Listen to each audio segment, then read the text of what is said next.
Éric Zemmour est avec nous ce matin. Je rappelle que la Cour de cassation a annulé ce mardi la condamnation d'Éric Zemmour pour provocation à la discrimination, à la haine ou à la violence prononcée par la Cour d'appel de Paris à la suite des propos que vous aviez publiés dans le journal italien Corriere della Sera. Je l'ai dit, vous avez un rapport particulier avec cette chaîne jadis qui s'appelait iTélé, aujourd'hui qui s'appelle CNews, puisque vous étiez éditorialiste et vous meniez un débat avec Nicolas Domenach et que c'était à la suite précisément de ce propos que vous aviez été viré de la chaîne. C'est important quand même de le dire. Fatima Benomar est ici, cofondatrice de l'association féministe Les Effrontés, Climent Viktorovitch, Jérôme Béglé et Jean-Claude Dacier.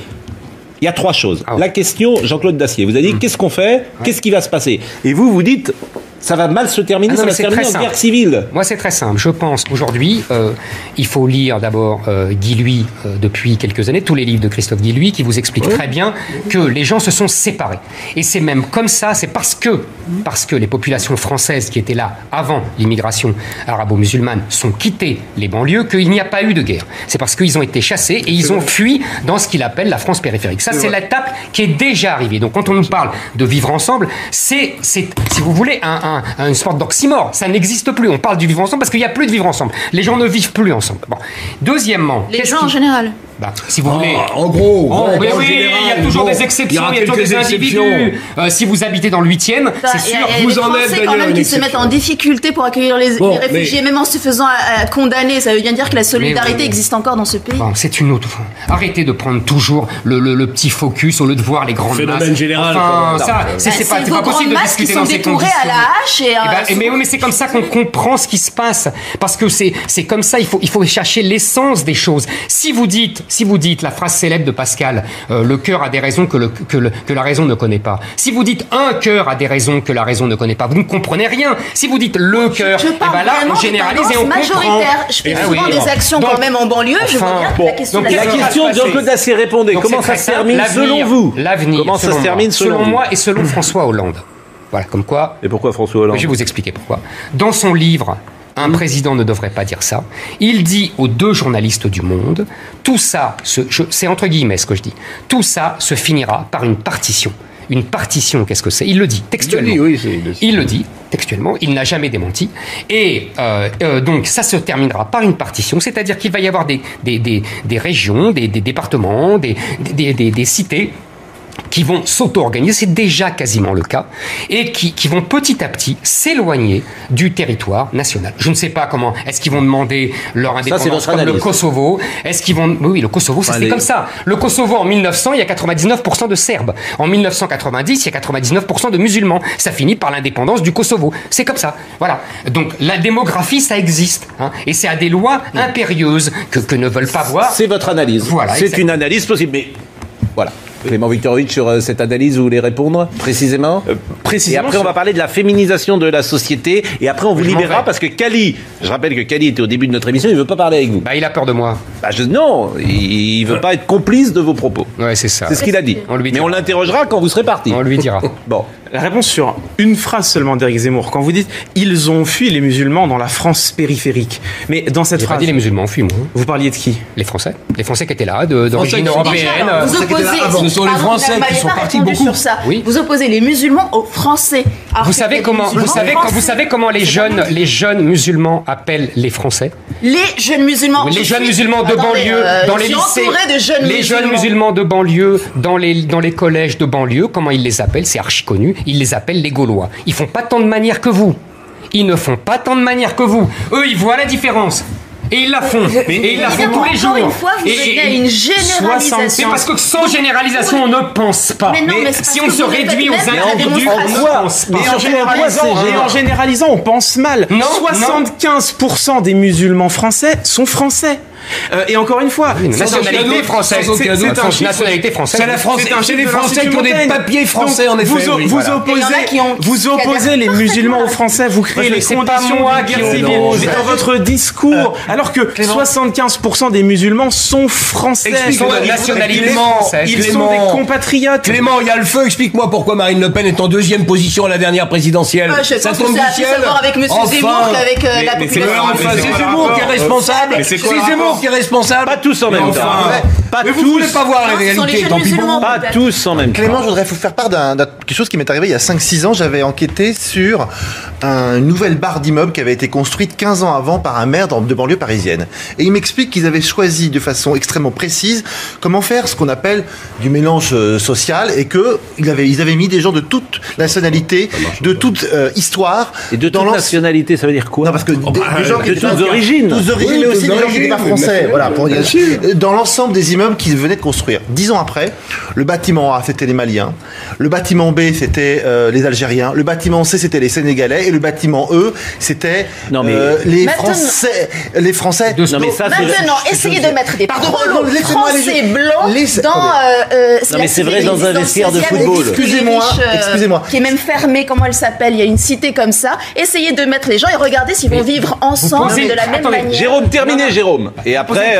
Je veux dire que cela s'était fait. Non mais c'est très mal. Barricadé dans le 16e arrondissement. On vous coupe pas, mais alors vous avez tous les droits pour couper les autres. Cela s'était fait naturellement, sans heurts, mais irrémédiablement, et la mairie n'avait pas eu son mot à dire. Mais le maire qui avait organisé ça, qui est un maire plutôt de centre-gauche, en était désespéré et ne pouvait pas faire autrement que constater ça. Éric Zemmour. Je voudrais répondre à ce qui a été dit, parce que c'est très Fatima intéressant. Benomar, qui est cofondatrice de l'association féministe. A tout à fait raison sur un point.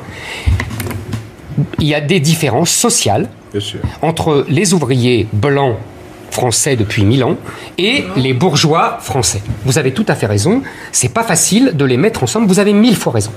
La grande différence, la grande nouveauté, c'est qu'auparavant, justement, c'est ce que j'essaye d'expliquer par les règles d'airain de l'assimilation, le peuple, les ouvriers français, assimilaient les nouveaux arrivants. C'était le peuple français qui faisait ce travail. C'était pas toujours facile, il y avait des heurts, il y avait des engueulades. Kopa, le joueur de foot, raconte qu'il s'engueulait entre petits Polonais et petits Français et qu'ils se réconciliaient tous à l'église. Vous voyez, j'ai jamais dit que c'était facile. Mais les règles de l'assimilation, justement, qui vous déplaisent tant, avaient une vertu. Mais je n'ai pas dit qu'elles me déplaisaient. Si, manifestement. Je l'ai jamais dit. Et ils avaient une vertu, c'est qu'elle obligeait les nouveaux arrivants à s'approprier les codes culturels et sociaux du peuple d'origine. La vraie différence, ce n'est pas les différences sociales. Vous avez raison, depuis 2 siècles, il faut lire Philippe Ariès, depuis que les bourgeois se sont séparés des ouvriers au centre de Paris, ça n'existe, il y a des grandes différences sociales. En revanche, les différences, c'est la première fois que les Français doivent fuir des nouveaux arrivants parce qu'ils refusent de vivre selon les modèles qu'imposent les nouveaux arrivants. Ça, c'est une première histoire. Mais même si vous ramenez des prolos envahir le 16e, d'ailleurs, il y avait eu plein de micro-trottoirs où ils disaient c'est hors de question, on veut pas de SDF chez nous. Vous n'écoutez pas ce que je dis. C'est terrible, c'est terrible. Est-ce que c'est la première fois? Alors, il y a un livre qui est sorti, je crois, sur Trapp, où d'ailleurs vous avez dit on n'apprend rien du tout, on sait tout ça depuis des années. Est-ce que c'est une vérité? Est-ce que c'est la première fois qu'effectivement un type de population a dû quitter la ville parce que... Évidemment que c'est la première fois historiquement. Évidemment que c'est la première fois. Clément Viktorovitch, on parle après de la féminisation? Non. Ah, c'est terminé. Non mais... J'avais dit que je m'en allais à 10h. Mais la féminisation... tant pis, c'est pas grave. Mais alors, juste la féminisation... C'est vrai que je dis des bêtises. Mais non, mais c'est parce que... D'abord, je trouve que le débat est d'un certain niveau et c'est intéressant de pouvoir ensemble discuter et échanger. Clément Viktorovitch, avant la féminisation. Un mot, parce que il faut pas nier les problèmes et que ce que vous décriviez, Éric Zemmour, est une réalité dans certains quartiers. C'est vrai. Bien sûr que c'est vrai. Et bien sûr qu'il faut pas regarder ça avec des yeux angéliques. 1h05 pour y arriver. Mais non, pourquoi? Non, mais c'est bien. Mais non, mais pourquoi? Parce que c'est la généralisation qui pose problème et parce qu'il y a la question des causes. Ce que vous décrivez, c'est aussi des quartiers de la misère. C'est aussi des quartiers de la pauvreté. Vous savez quoi? Tenez, ma grand-mère vous aurait fait...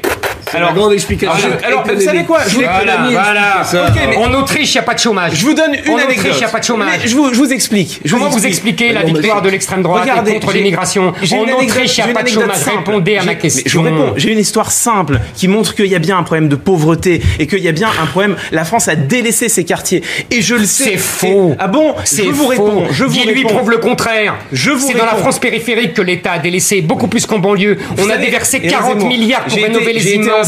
été enseignant pendant 3 ans à l'université de Villetaneuse, Paris 13 Villetaneuse, en plein cœur de la banlieue. J'avais en face de moi, effectivement, des étudiants des quartiers, des étudiants musulmans. Bon, moi, quand j'ai fait ma scolarité à la Sorbonne, que j'avais besoin d'un livre, même le plus récent qui soit, j'allais à la bibliothèque, j'empruntais le livre, il était là, je payais mes droits de scolarité.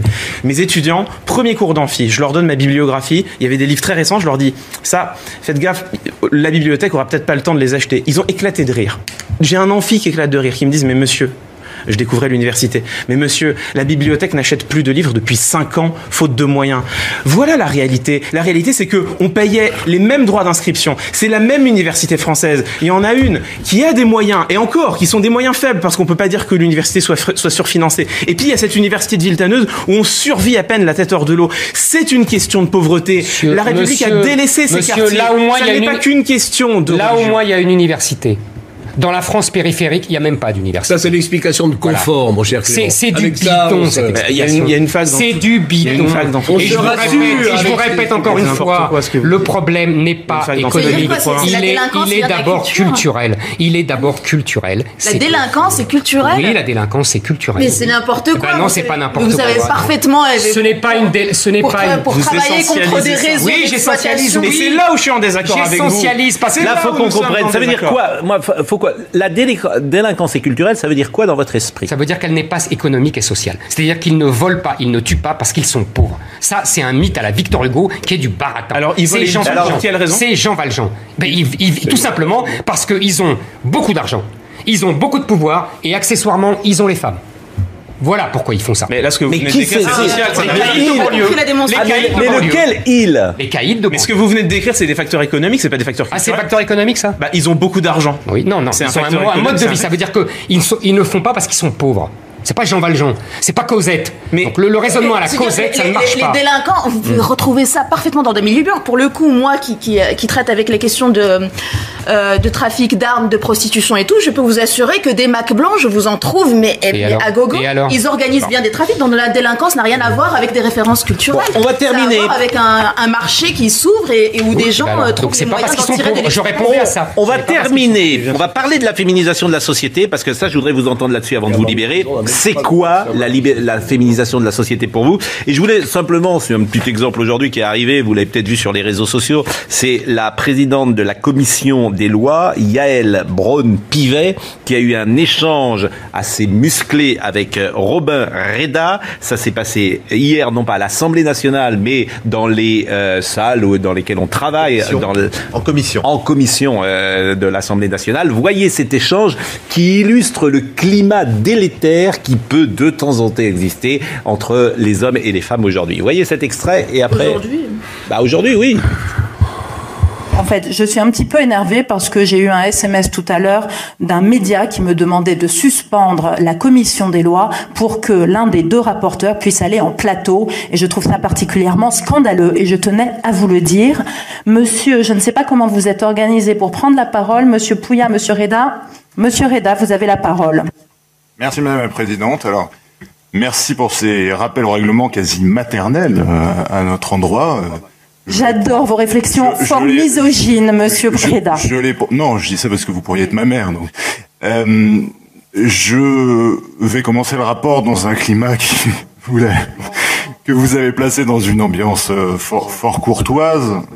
Bon, on voit bien la société aujourd'hui dans l'état dans lequel elle est. Robin Reda, franchement, c'est pas très malin et c'est même très bête. C'est même impoli. C'est bête des deux côtés. Oui, c'est bête des deux côtés. Non, mais pas dire que c'est misogyne parce que ça l'est pas, et lui dire que vous pourriez être ma mère, c'est pourquoi vous trouvez que c'est pas misogyne de dire à quelqu'un? Non, mais je pense qu'il n'y a pas de misogynie dans ce que. Attendez, réflexion maternelle. C'est pas mal. Ça n'est pas misogyne ce qu'il a dit. Elle n'a pas à lui dire que c'est misogyne, donc c'est déjà une remarque côté de la plaque. Et lui, quand il répond pourriez être ma mère, c'est idiot. Je trouve que l'échange est stupide et ne met en valeur ni l'un ni l'autre. Mais moi je pense que c'est misogyne. Le fait de qualifier de maternelle un rappel qui est un rappel avant tout politique et juridique, qui consiste à dire que les travaux de la commission des lois sont quand même un peu supérieurs puisque c'est l'élaboration de la législation. Attendez, si on dit que Pascal qu'on lui répond merci pour ce rappel maternel. Attendez, si on dit pour ce rappel politique essentiel que Pascal a une attitude paternelle à notre égard. Exactement. Pourquoi je me sens si on dit le général de Gaulle est le père de la nation, alors c'est insultant. Oui, mais non, mais là c'est insultant parce que ça diminue le rappel. Me semble-t-il. Pourquoi? Parce que c'est dans votre tête. Légitime. C'est dans votre tête que ça diminue. maternelle, ça diminue pas du tout. Mais bien sûr que si. Mais pas du tout. Mais bien sûr que si. Il y a une connotation qui est péjorative. Excusez-moi, maternelle, ça diminue pas. Pas tous ensemble. Ah non, excusez-nous. Si on pense que maternelle est péjoratif ou diminuant par rapport à paternelle, non mais c'est excusez-moi, mais on ne sait plus parler français. Non mais Jérôme, mais il a raison. Non mais Jérôme, c'est pas le rôle du tout de la mère là qui est mise en cause dans cet échange-là. Je suis désolé de vous le dire. C'est une réflexion qu'il n'a pas à faire. C'est une manière de dévaloriser. C'est une manière de dévaloriser. Alors, mais c'est pas ça qui m'intéresse. Ce que je voulais dire, c'est que de fait, comme ça, je peux encourager moi aussi à lire quelqu'un qui vient de nous quitter, qui est Françoise Héritier, qui a fait justement un travail dont il existe une part qui est synthétisée, qui s'appelle la valence différentielle des sexes, et effectivement, les mêmes termes du point de vue féminisation ont un effet de dévalorisation par rapport à Françoise l'héritier. Je ne veux pas héritier, cette grande dame, je ne veux pas dire du mal d'un mort, qui disait que les femmes étaient plus petites que les hommes parce que l'homme de Cro-Magnon les avait privés de viande. Grande réflexion très intelligente. Voilà la référence. Si ça peut vous encourager à lire pour le coup les magnifiques travaux de cette personne. Ce que je voudrais savoir, c'est quoi la féminisation? Non, c'est quoi en quelques mots la féminisation de la société et en quoi, selon vous, est-elle dangereuse? Mais c'est très simple, la féminisation d'une société, c'est quand les valeurs attribuées traditionnellement depuis des millénaires aux femmes sont dominantes dans la société. En l'occurrence, les valeurs de dialogue, de consensus, de paix. Voilà, on pourrait en trouver d'autres exemples. J'ai pas réfléchi à la question. Si, vous avez beaucoup réfléchi. Non, j'ai beaucoup réfléchi, mais je veux dire là précisément pour l'émission. On pourrait. Il y a beaucoup d'autres valeurs. Voilà, c'est ces valeurs-là qui dominent dans la société. Dans une société patriarcale traditionnelle, les valeurs qui dominent, c'est les valeurs de l'honneur, les valeurs du courage, les valeurs de la fierté personnelle, les valeurs de la guerre, plus que de la paix. Oui. Donc ça ne veut pas dire que c'est bien ou mal. Et parfois, vous prenez des exemples, c'est-à-dire vous dites Lino Ventura, ça serait plus possible aujourd'hui. Jean Gabin, ça serait plus possible. Alain Delon, ça serait plus possible parce qu'il serait rejeté. Il n'y a plus un macho dans le cinéma français. Il y a un type d'homme. Il suffit de regarder le cinéma, il n'y en a plus un seul. Ma réponse. Mais c'est des faits, ça. Non, mais vous le regrettez. Non, c'est pas les faits. Franchement, il y a encore une récente étude qui montre que dans les films. Non mais vous le regrettez. La plupart des répliques. Il suffit d'aller au cinéma, c'est pas la peine de faire des études. Non mais j'essaye de comprendre, Jean-Claude. J'essaye de comprendre. Mais vous le regrettez, c'est dommage. La société, elle a le droit aussi d'évoluer, forcément. Elle est peut-être plus douce. Dans les années 70, Jean-Claude Dacier travaillait en 1970 à Europe 1. Il n'y avait pas une femme qui travaillait. Il n'y avait pas une femme qui était. Non, Jean-Claude, il n'y avait pas une femme qui présentait le journal. Il n'y avait pas une femme qui dirigeait. Il y avait les femmes, vous conduisiez parfois pas très bien. Je parle en général. En général. C'est-à-dire que les femmes, elles portaient le café, elles étaient secrétaires. Je prétends que le combat féministe dans nos sociétés, et notamment dans la société française, il est gagné à 8 ou 9% près de salaire. Pour le reste, culturellement, je peux me tromper, mon cher Eric, je pense que le combat féministe est gagné et que ce à quoi nous assistons aujourd'hui n'a pas grand-chose à voir, même si c'est un progrès, effectivement, de lutter avec efficacité sur les violences faites aux femmes, sur les violences sexuelles. Terminons sur la féminisation. Vous regrettez cette féminisation de la société pour que les choses soient claires? Moi, personnellement, oui. Moi, je le regrette. Mais pourquoi? C'est tout simple, parce que je pense que, comme vous dites, l'adoucissement de la société, c'est tout à fait vrai, vous avez raison. Mais c'est plutôt mieux. Non, moi je crois pas. Sûr. Moi, je pense que justement, c'est un affaiblissement et en général, les sociétés qui s'adoucissent et qui s'affaiblissent finissent mal. Mais déjà, adoucir, c'est pas affaiblir. Pour moi, c'est pareil. Adoucir, c'est pas la même chose. Si, pour moi, c'est pareil. Et pour moi, c'est pareil. Vous avez le droit de dire que c'est pas pareil. Mais pour moi, c'est la même chose. Je veux dire. Sinon, on a le droit de répondre. Oui, bien sûr. Non, mais je prends juste un exemple. Moi, c'est pas moi. Je prends juste un exemple. Si je parle aujourd'hui à des enfants, à des jeunes hommes qui rentrent dans le circuit du travail à 22 ou 23 ans, si je leur parle, comme Jean-Claude Dacier et toute l'équipe que j'ai connue de dirigeants à TF1 en 88 parlait aux jeunes. Mais aujourd'hui, ils me mettent une main dans la figure. On nous parlait durement. Mais ils avaient raison. On était parfois humiliés. Oui, alors. Vous voyez, mais ça forge. Ça va, vous en êtes sortis? Oui. Vous n'avez pas la traumatisme. Non, mais je prends des exemples concrets. La société. Oui, bien sûr. Non, mais la société, elle est plus. Après, vous allez dire que vous. Non, mais ce que je veux dire, c'est que la société, elle est plus douce. dans la hiérarchie notamment, et que c'est plutôt une bonne chose. Elle est plus douce et plus hypocrite, mais peu importe. Je n'ai pas besoin de préciser quand même, mais je dis quand même que pour moi le courage, la fierté, l'honneur ne sont pas des apanages masculins. Mais de tout à l'heure, vous disiez que finalement vous répudiez la notion de genre, mais typiquement dire que la douceur est féminine, alors que je peux vous citer plein d'exemples, dont moi-même peut-être, qui n'est pas quelqu'un de particulièrement doux ou quoi, qui a une façon de s'affirmer que vous pouvez relier à un stéréotype de genre masculin.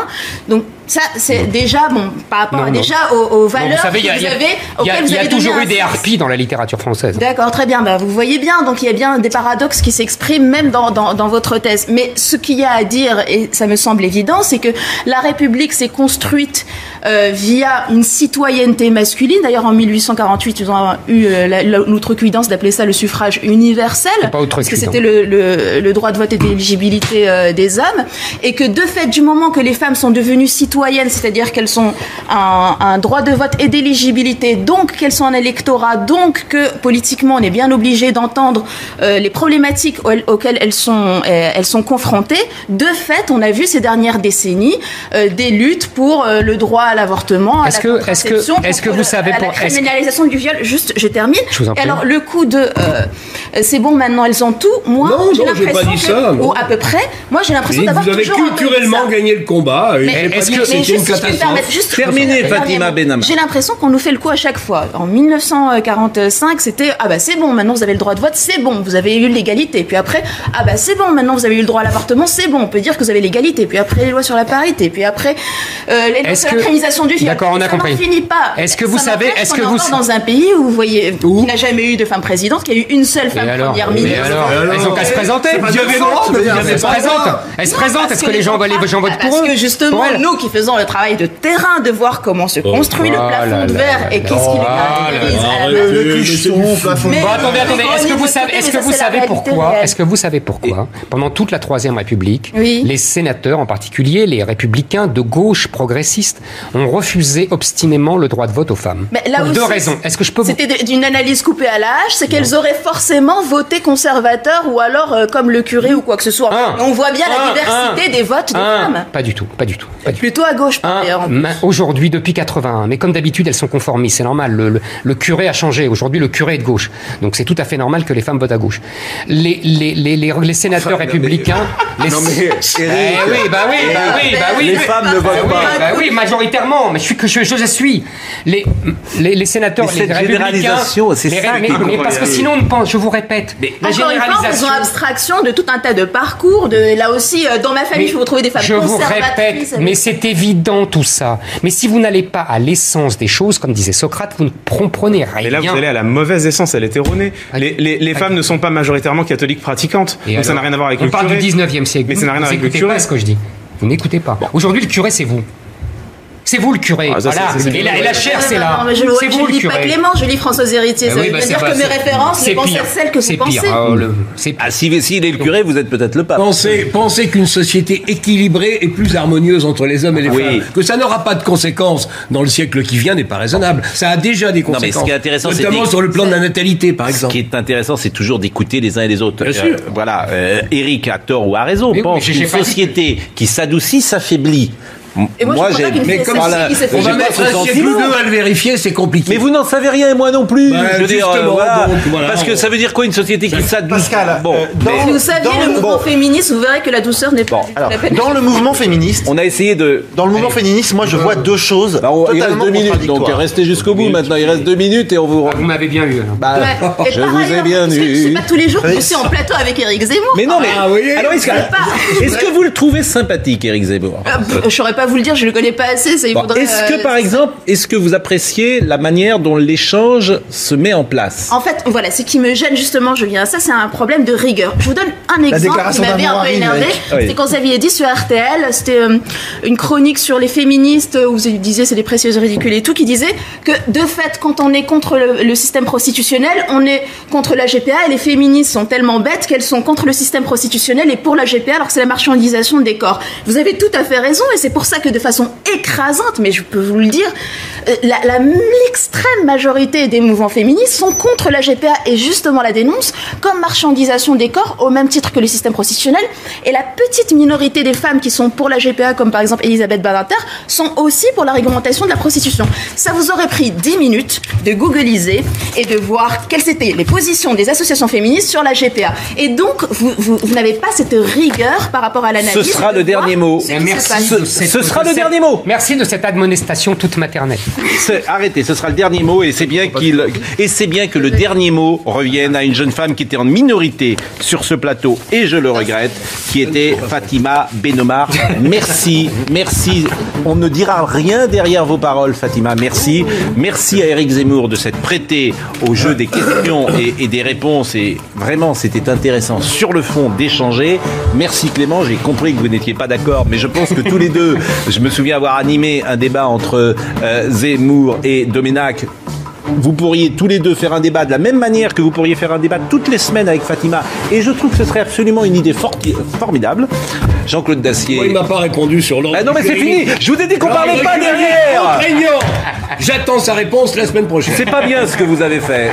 Merci néanmoins de votre présence. Merci à Marine Lançon qui était en régie avec nous. Vous avez été très très nombreux à nous écouter. Je salue Alain Kézac qui nous regarde. Alain Kézac qui l'ancien président du Paris Saint-Germain qui nous a suivis. S'il vous plaît, messieurs. Et je salue Mathieu Sébil qui était à la réalisation, Grégory Possidalo qui était au son et Audrey Missiraka qui était à la vision. Jean-Claude Dacier, ça vous ennuie pas que je termine l'émission? Mais vous êtes insupportable. Vous parlez de discipline, etc. Et vous êtes le premier à être dissipé sur ce plateau. Je me venge de tout ce que vous m'avez fait subir pendant des années. L'info se poursuit. Je vais rejoindre L'info se poursuit sur CNews.